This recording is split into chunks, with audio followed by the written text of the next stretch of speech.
মহান বিজয় দিবসে কক্সবাজার সমুদ্র সৈকতে ঢল নেমেছে পর্যটকদের। একদিকে বার্ষিক পরীক্ষা শেষে স্কুল কলেজ বন্ধ, তার উপর বিজয় দিবসের ছুটি।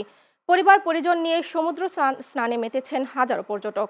ঢেউয়ের ছন্দে মেতে উঠেছে কিশোর কিশোরীরাও।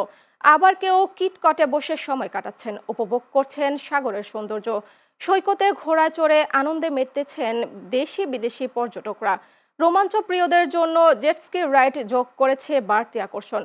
প্রবাল দ্বীপ সেন্ট মার্টিনে যাওয়ার সুযোগ থাকায় কক্সবাজারে পর্যটকদের আগমন আরও বেড়েছে বলে মনে করছেন পর্যটন ব্যবসায়ীরা।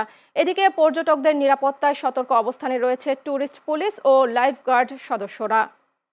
16 ডিসেম্বর বিজয় দিবস এবং এরপর থেকেই ডিসেম্বরের 31 তারিখ পর্যন্ত পর্যটকের সংখ্যা দিন দিন বৃদ্ধি পাবে। কোনো অবস্থাতেই আমরা নিরাপত্তার বিষয়ে কার্পণ্য করা হবে না। 3 থেকে 4 স্তর বিশিষ্ট আমাদের নিরাপত্তা থাকবে।